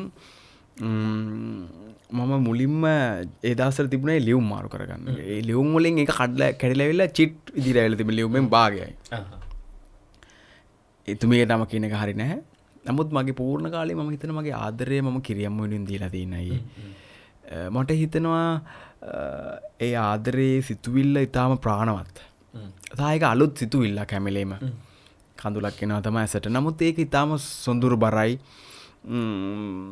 මම යාළුවා හිටපු හැම ගෑල්ලමකට මම ඊටාම ආදරේ. මම ඒගොල්ලෝ වෙනුවෙන් කවි ලියලා තිනවා. මට පුළුවන් හැමලේම මම අවංක සිතින් ආදරේ කරලා තිනවා. මම දැන් මේ මෑත කාලේ මට ප්‍රේම සම්බන්ධතා විශාල වශයෙන් මට ඇති වෙන්න තියෙන කඩ වැඩි. ඔව් ඒක දැන් මම එන්න හදපු ප්‍රශ්නේ හරි ගාම මට වැඩි අය මොකද මට තිබෙන මේ මම කතා කරන දේත් එක්ක ගෑන් ළමෙක්ගේ සිතේ ආදරයක් ඇතුන් නැත්තම් ඒ ගෑනුකමක් නෙමෙයි අය ඒක මොකද. එතකොට එමෙනි සිතුවිලි ගොඩාක් එනවා. නමුත් මම හිතනවා මම මේ කරන වැඩේ ඇතුලේ ඒ ප්‍රේම සම්බන්ධතාවය එහෙම දිගටම තියාගන්න නම් ඒ සිතුවිල්ලක් නේ අය ඒක ක්‍රියාත්මක කරොත් නේ අතැඟිලි බැඳිලා ඇලිලා කරලා යන්නේ. මම හිතනවා මම මේ යන ගමනේදී මට ප්‍රේමවන්තියෝ හම්බෙලා තිබෙනවා. මම ඊටාම කරු කරනවා. නමුත් මගේ කැපවීම මම ශ්‍රී ලංකා භූමිය වෙනුවෙන් ලබා දෙනවා අයියේ. මේ දැන් ඔය අතරේ දැන් අපි හිතමු සමහරලාට හිත ගිය තැන මාලිගාව කියනවනේ. එහෙම මාලිගාවක් ළඟපාතක හැදෙන එකක් නැද්ද? ළඟපාතේ හැදෙන එකක් නෑ අයියේ. එහෙනම් ඔන්න මේ අපි අහන් ඉන්න අපේ අයටත් කියනවා ළඟපාතක හැදෙන එකක් නැහැ කියලා තමයි නාලක සේනාධීර කියන්නේ. ජීවිතේ ගොඩක්ම සංවේදී වෙච්ච දවස කවද්ද? ජීවිතේ ගොඩක්ම සංවේදී දවස මම අද කල්පනා කරා අයියේ. මම උසස් සාමාන්‍ය පෙළ ෆේල් කියන්නකෝ. ඒ කියන්නේ ගණනුව ඉංග්‍රීසි විද්‍යාවේ ෆේල්. නමුත් මට ඕනෑම තැනක තිතට ගණන් හදන්න පුළුවන්. ඕනෑම විද්‍යාවක තිබෙන මේ ඒ ගනුදෙනුව මට ඕනම වෙලාවක මෙහෙම මට මැවෙනවා මේක. එතකොට ඉංග්‍රීසි මම අද වැඩිපුරම කතා කරන්නේ ඉංග්‍රීසියෙන්. එතකොට මට ඉංග්‍රීසි උගන්වන මැඩම් මාත් එක්ක අද කතා කරන්නේ ඉංග්‍රීසියෙන්. හැබැයි එදා ෆේල්. එදා මම උසස් පෙළට මෙහෙම ආයුධම් පත්‍රේ බාර දෙන්න යනකොට ඒ ගුරුවරු මට කිව්වා නාලක ඔයා ෆේල් කියලා. මම බැලුවා මේ මොකද්ද උනේ කියලා. මම දිව්වා ඉස්කෝලෙන්. මම දුවලා ඒ ගැම්ම තමයි මම අදලත් මේ දුවන්නේ. ඔය විශ්වාස කරන්න මම එවලෙම ගෙදරින් එළියට ඉස්කෝලෙන් එළියට ගිහින් මම ගෙදරට ගිහින් ඇඳුම් ටික ඔක්කොම අරගෙන මම කොළඹ යනවා ඒ ගැම්මෙන්ම. මම ෆේල් කියලා මම දකින්න කැමති නෑ අයියේ. ඔයා ෆේල් කියලා අහන්න කැමතිද කියන්නකෝ. ඉස්කෝලේකින්. වා උසස් පෙළ කරන්න ගන්න බෑ නේද? ඔයා ෆේල් කියනවා. හැබැයි ගුරුවරු අද මට ගරු කරනවායි. මම ඒ ගුරුන්ට මම ඉතිසනම ආචාර කරනවා. මේ ක්‍රමය වෙනස් වෙන්න ඕන අයියේ. ඒ කියන්නේ ලංකාවේ අධ්‍යාපන ක්‍රමය ඔබව නිර්මාණය කරන්න සමත් වෙලා නැහැ නේද එතකොට? කියන්නේ పూర్වයේ මෙහෙමයි. මට අපේ ගරු සේපාලික මැඩම් එක ස්ථානකදී කියනවා සම්පත් වලින් උපරිම ප්‍රයෝජන ගන්න ඕනි කියලා. සම්පත් වලින් ඒ වගේ යම් හැම සිලබස් එකකම ඒ පීරියඩ් එකම නෙමෙයි. සමහරට එක වචනයක් වෙන්න පුළුවන් අය ළමයිගේ ජීවිතය වෙනස් කරන්නේ. ඉතින් එබැවින් මම දැක්ක මේ ළඟදී Facebook post එකක් අයියේ. එක ළමෙක් ඇවිල්ලා කියනවා ගුරුවරයාට සර් මගේ ඔර්ලෝසුව නෑ කියලා. ගුරුවරයා තීරණය කරනවා ළමයි නැකිට්ටල ඇස් වහගන්න කියනවා. එයා ගිහින් ඔක්කොම සාක්කු ටික බලලා ඔරලෝසුව අරගෙන එනවා මේස උඩට. හරි දැන් ඇස් වහගෙන ඇස් පියාගෙන හිටපු කට්ටිය ඇස් අරින්න දැන් ඉඳ ගන්න වෙන්න ඔරලෝසුව වෙන්න නැතිනු පුතේ වගේ ඔරලෝසුව. ඒතර හොරා කවුද කියලා දැනගන්නේ නැහැ ළමයි. හැබැයි ඒ ළමයා Facebook post එකක් දාලා තිනවා. ඒ අයියා මේක අහනවා නම් එයාට ජයග්‍රහයි මානසිකත්වයෙන් ප්‍රාර්ථනා කරන ගුරුරු සීල දෙනාටම ඒ සර් දන්නේ නැහැ හොරා කවුද කියලා. මොකද සර් උත් S2 වහගෙන හිටියේ. අයියේ මේ පුංචි දෙයක් තියෙනවා මේ ලෝක නිර්මාණය කරන්න. ඒ බැවින් ක්‍රියාත්මක කරන සිතුවිලි තමයි හරි ප්‍රබල. අපිට කවදාවත් අධ්‍යාපනයෙන් පොතපත පුරවන්න මිසක් අපේ හිත පිරෙන්න ඉන්නවා. ඒක වෙලාවක දෙක හම්බෙනවා. නමුත් මේ සිතුවිලි වර්ධනය කරගන්න නව නිපැයුමක් පිළිබඳව අදහසක් ඔලුවට දාන්න වර්තමාන ගුරුන්ට මම ආරාධනා කරනවා අතීතය අමතක කරලා වර්තමානයේදී නැගිටින්න කියලා. දැන් අපි සංවේදීකම ගැන කතා කරන්නේ. ජීවිතේ වඩාත්ම තෘප්තිමත්ම වෙච්ච මෑත කාලේ මොහොත. ඔව්. මෑත කාලේ තෘප්තිමත් මොහොත තමයි මම අතීතයට යන්නත් පුළුවන්. මේ මොහොත මම හරිම තෘප්තිමත්. මේ මොහොත. මොකද VFM රේඩියෝ නාලිකාවේ මේ රැප පහසු මේ මෙතෙන්ට ගෙනහල්ලා මෙතන අයියේ වෙන කෙනෙක් ඔයාලට ගේන්න තිබ්බනේ අද. වට මේ ප්‍රෝග්‍රෑම් එක තව ටිකක් හිට් කරගන්න. හැබැයි ඔයා නොහිතන විදිහට මේ ප්‍රෝග්‍රෑම් එක හිට් වෙන්නේ මේ තියෙන අවංක සිතුවිලිත් එක්කයි. මෙතන බොරුවක් කරන්නේ නැහැ. මම හිතනවා මම වර්තමාන හැම මොහොතකම තෘප්තිමත්. මේ මොහොත පෙරදරත් වඩා තෘප්තිමත්. ඒ තෘප්තිමත් භාවයේ හිතේ තියාගෙනම අපි ඔබ තෝරගත්ත තවත් ගීතයක් මේ ඊයේ උදයේ හරි ආසයි කිව්ව හැම සින්දුවකටම හෙන්ඩි කල්දේර මහත්මයා. ඔව් එතුමා ශ්‍රී ලංකා කලා ශ්‍රේෂ්ඨය අස්වද්දන්න අපමණ මෙහෙයක් කරපු අවංක ගායන ශිල්පියෙක්. එතුමා සිම්ම රචනය කොට ඒ සංගීතය යොදවලා එතන මේ ළඟදී එතුමාගේ සංවත්සරයක් තිබුණා. ඊයේ උදයේ ඔබ පෝරුව මත සිටියා. මොකද මම ලංකාවේ හුඟක් ප්‍රසිද්ධ හොටෙල් වල මගුල් ගෙවල් වලට ගිහින් තියෙනවා. ඡායාරූප ශිල්පියෙක් විදිහට. ඡායාරූප ශිල්පියෙක් යටතේ ප්‍රධානම ඡායාරූප ශිල්පියෙක් යටතේ මම ගිහින් තියෙනවා. කණ්ඩායමේ පොඩි සමාජිකයෙක් විදිහට. හැබැයි මම හැමදේම ඒගොල්ලන්ට වෙන්න ඕනේ දේවල් බලන්න. මොකද මම ගියාම මම ඕල් රවුන්ඩර් කෙනෙක් විදිහට වැඩ කරන්නේ. ෆොටෝ ගන්නත් පුළුවන්. කමන්ට මනමාලි එහෙම අඬනවා නම් ඒගොල්ලෝ හිනස්සන්නත් පුළුවන්. ඊට පස්සේ ඕනම වෙලාවක thank you card එක හදාන යන්නේ මම. එතකොට ඒ අත්දැකීම මම ලැබුවා මගේ දුම්බින්ද නවරත්න අතිවිශිෂ්ට ඡායාරූප ශිල්පියා සමගින්. එයා මම කියන්නම් එතුමා තමයි මගේ ජීවිතය වෙනස් කරේ. ධර්මයට මාව යොමු කරේ.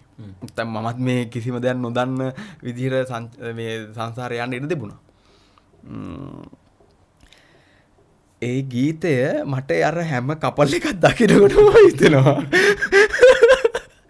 මම මේ පෙම්මතා මම වෙන්න කියලා හිතනවා මට. ඒ කියන්නේ ලස්සන බෝල ලස්සන මල් ඒවත් එක්ක ඒ කියන්නේ මට හිතනවා ඒ සින්දුව. ඒ වගේ සින්දුව සාමාන්‍යයෙන් මගුල් ගෙවල් වල ගහන්නෙත් නෑ අයියේ. ඒක මට හැම වෙලේම පට්ට මූසලයි. ඉතින් මම මේ ගීතයට ආදරය කරනවා. ඒ ආදරණීය හැඟීම මම විඳිනවා අයියේ. අපි අහමු.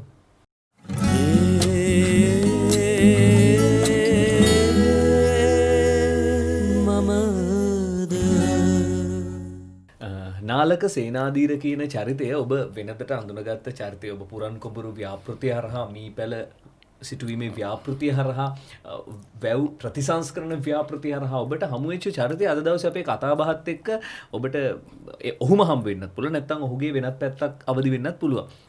දැන් මම කතා බහේ අවසානයේදී අපි අහන්න හිටපු ප්‍රශ්න ටික දැන් ඔබේ අපේ විරාමයත් එක්ක චුට්ට වෙනස් වුණා. මේ ලංකා දුම්කොළ සංස්ථාවේ වැඩ කරාලු කාලය. ඔව් ඇත්තටම ශ්‍රී ලංකා දුම්කොළ සංස්ථාව කියන්නේ වහන්න ඕන එකක්. ඇයි කියලා මම කියන්නම්. මොකද ඒක ඒ නිලධාරීන් හම්බ කරන්න පුළුවන් උපරිම මුදල් හම්බ කරලා තියෙන්නේ. ඒතර ශ්‍රී ලාංකිකයෝ විදිහට දුම්පානය කිරීමම ඉතාමත්ම පිළිකුල් සහගත ප්‍රතික්ෂේප කරනවා. ඒ ඇයි දන්නවද? ඒක දුකක්. ඒ සිගරට් කම්පැනියේ මැෂින් 3ක් තියෙනවා. ජෝන් ප්ලේර් මැෂින් එක 24 hours වැඩ අයියේ. මම හිතන්න පුළුවන් හින්දා මට හිතෙනවා යකෝ ලංකාවෙම කොච්චර සිගරට් බොනවද කියලා. ඇයි මේක හැම වෙලේම මැෂින් 3 වැඩ. මැෂින් එකක් ඕෆ් වෙන්න එනවා නම් ඒකේ ලයිට් පත් වෙනවා. ඒක හදලා තියෙන්න ඕනේ ඒක නිවෙන්න කලින්. නැත්තම් ඒ වෙන පාඩුව ඒගොල්ලෝ පිටින් යවනවා. ඔව්. ඉතින් මට කියන්න කාරණාව ලංකාවල ගොඩක් බදු ගෙවන තැනක් කැමැත්ත අනුව එක වෙනස් වෙනවා. හිතට දුර නම් සමායෙන්න එම පලිගන්න එපා කිසිම වෙලාවක. මට කියන්න තියෙන්නේ මගේ තිබෙන භාෂා කෞශල්‍යත් එක්ක මම ඒ දවස්වල කොළඹ ඉන්න කොටයි ප්‍රමෝෂන් කියලා දෙයක් තිබුණා ඒ දවස්වල. ඔය පාරලයිනේ කට්ටිය නටන්නේ ජිම් පප් ස්වරූපයෙන් මම අයියේ 1000කට වැඩි මම නටලා තියෙන පාරයිනේ. එතකොට ඇතුලේ ඉන්න එක එළියට පේන්නේ වෙන විදිහකට. ඒතර එළියේ ඉන්න එක රියැක්ට් කරන්නේ එළියට පේන එකට. ඇතුලේ ඉන්නේ මම කියලා දන්නේ නැහැ. මම හිම ලොකු අත්දැකීම් ප්‍රමාණයක් අත්ත ලංකාව ඕනම තැනක මයිමින් අතින්ද ෆොෆෝමින් අතින්ද වීදි නාට්‍ය අතින්ද ඒ ලබාගත් කෞශල්‍ය හේතුවෙන් එක වෙලාවකදී මට ශ්‍රී ලංකා දුම්කල සමාගමේ ඒ කියන්නේ වෙළඳ ප්‍රවර්ධකයෙක් විදිහට ඇතුලේ වෙන සිද්ධීන් ටිකක් එළියෙන් එන වෙළඳ මහතුරුන්ට ප්‍රකාශන කරන්න අවස්ථාවක් ලැබෙනවා. ඒක ඉතාම උත්කර්ෂණීය නිකන් පොඩ්ඩක් මම කැමති ඒක කරපු විදිහම පොඩ්ඩක් බලන්න. ඔව් දැන් ඔන්න ලොකු මේ ක්‍රිකට් ටීම් එකේ ඉන්න බස්වල වෙළඳ මහතුරු වෙනවා. මම තමයි දාලා හිටියේ මොකද්ද මේ ඇතුලේ සිද්ධ වෙන්නේ කියන එක. ආයිබෝවන් මේ ඔබ පැමිණ සිටින්නේ ශ්‍රී ලංකා දුම්කොළ සමාගමටයි. අති විශිෂ්ට රසය නැවතත් ඔබේ දෝතට. මේ පිටත පමණයි වෙනස් වෙන්නේ. මේකේ ඇතුළත රසය කිසිසේත්ම වෙනසක් භාජනය වී නැහැ. මේ පිටත කවරේ පමණයි වෙනස් වුණේ වෙනද මහතුනේ. මේකේ ඇතුලේ රසය ඔබ වෙතට එන සීළු දෙනාටම කියන්න මේකේ කවර එක විතරයි වෙනස් වුණේ ඇතුලේ රසය ලෙසින්ම පවතිනවා කියලා. ඔන්න ඔය ටික තමයි මට කියන්න තිබුණේ. ඒ ඉහළ නිලධාරීන් පවා එතන අහගෙන හිටිය ඒගොල්ලොත් කැමති ඒකට. ඉතින් එවැනි සිද්ධියක් තමයි එතන උනේ. ඇත්තටම දැන් එතනදී ඔබ දැන් ඇත්තටම ගත්තොත් එහෙම ඒ අතාර්ථය ඔබ දැක්කා. ඔව්. එතකොට ඒ වෙන සිදුවීම. එතකොට දැන් එතනදී දැන් ඔබ ඒ වැඩ කරන තැන ගැන කොහෙන් අය කියන අපිටම කවුරුත් කිව්වේ නැද්ද මේක හරියන්නේ නැහැ ඔක නවත්තලා දාන්න කියලා? නෑ ඇත්තටම ඒ දවස්වල අයියේ මට තිබ්බ හැඟීම් එක්ක මම හරියම ක්‍රියාශීලී. ඒ කියන්නේ මට මම ගිහින් සරාවෝල් එකේ තියෙනවා ඉංග්ලන්ඩ් ශ්‍රී ලංකා මැච්. එතකොට මගේ යාළුවා හරහා මම ඒව වැඩට යනවා. ඒ කියන්නේ බියර් ගෙනියන්න. ඒ සුද්දෝ මට කොල්වෙන් කියලා එක්කෙනෙක් හම්බුණා. මම එයාට දීපු සර්විස් එක අනුව මම එයා බියර් එකක් දෙන්න තිබුණේ රුපියල් 100ට. මම 150ට එයාට දුන්නා. මොකද මම දැනගත්තා ඩොලර් එකක මිල ඒ වෙනකොට මම බලුවාම 150 ඔන්න ඔය ගාන තිබුණේ. ඒතකොට එයාට ඩොලර් එකක් කියන්නේ ගානනේ. මොකද මම බෙස්ට් සර්විසස් අයියේ. මම ගිහින් එයාට වත් you want water එයා හිතන්නේ කවදාද මේ බියර් දෙන එකෙක් වතුර දෙයි කියලා. ඊට පස්සේ මම වතුර ගින්දෙනවා. So now you have 10 glasses finish. You need water and you need some food. මෙයා ෆුල් සැටිස්. මට රුපියල් 10000ක ටිප් එකක් දෙනවා. එදා සරාවෝල් එකේ ලංකා මැච් එක පැරදි. ගාල්ලේ මැච් එක දිනුම්. හැබැයි ඔය දිනු. මම කියන්නේ මිනිස්සු විදියට ඒ තියෙන ඒ උත්කර්ෂවත් හැඟීම කොතනද කියලා නෑ. ඒක එයාපෝට් එකක වෙන්න පුළුවන්. ඒක ක්‍රිකට් මැච් එකක වෙන්න පුළුවන්. ඒක කුඹුරක වෙන්න පුළුවන්. ඒක ජනාධිපති මැදුර වෙන්න පුළුවන්. ඒ උද්දීපනය තමයි වෙන්න ඕනි. අපි ශ්‍රී ලංකාවේ හතු ඒක තියෙනවා. hina වෙලා හැම වෙලේම බලන්නකො ඉන්න හැමෝම ඉන්න අපූර්ව. දැන් මාස් දාන් හිටියත් S2 කින් hina වෙනවා කියලා මිනිස්සු හිතෙන්නේ නැද්ද? වෙනවා අයියේ මේ චි ක්‍රමයක් තියෙන. අපි හැමෝම සතුටින් ඉන්න ඕනි. අපේ රජයට මම කියන්නේ මේ නිකමට මම කියන්නේ දුම්කොළ සංස්ථාවේ වැඩ කරන හැමෝම සතුටින් ඉන්නේ. ඇතුලේ කැම්බීම තියෙනවා, සැප පහසුකම් තියෙනවා, යාන වාහන දීලා තියෙන්නේ. ඕන තරම් ඇතුලේ සිගරට් බොනවා නම් ඒක බොන්න පුළුවන්, පිටතට ගේන්න බෑ. ඒ නිලධාරීන්ට බොහොම හොඳ සලකනවා, හොඳ වැටුපක් දෙනවා. ඇයි මේ? ඉතින් ලංකාවේ කුෂිකර්මාන්තයටත් ඒ විදිහට දිනු කරන්න පුළුවන් නේ.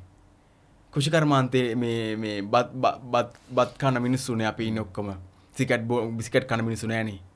එහෙනම් ඇයි මොකද්ද වෙලා තින්නේ? ඒ පවතින යාන්ත්‍රණය ශක්තිමත් නැත්නම් ඒකට එන ඉන්කම් එක, ඒකට එන මුදල හරි ලෙස කළමනාකරණය කරලා ආයෝජනය කරන්න බැරි නම් මොකටද මේ වගේ යාන්ත්‍රණයක් තියන? අපි ඉල්ලන්නේ මම ඉල්ලන්නේ අපිට යන රෝද 4කුයි ආමි ට්‍රක් එකකුයි ලොකු ට්‍රක් තියෙනයි ආමිකේ කට්ටිය අපේ රණවිරු ගෙනියන්නේ. ඒ වගේ ට්‍රක් එකකුයි ඩිෆෙන්ඩරයි ට්‍රැක්ටරයි අපි ඉල්ලන්නේ මේ අපිට ගොවිතැන් බත් කරගන්නේ, කුඹුරු සුද්ධ කරගන්නේ, ඇලමාරු සුද්ධ කරගන්නේ මේ ඇස්කලේටර් මැෂින් දෙක තුනක විතරයි. අපි ලංකාවම කරනවා. මම ලංකාවම කරනවා. ඔය මොනවා ලැබුණ නැතත් 2022 222 වෙනකොට ශ්‍රී ලංකාවේ පුරන් කූරු කොහොමද ඉවර කරනවා. මම මගේ අවසාන මේ වචන ස්වල්ප දක්වා මම කතා කරනවා.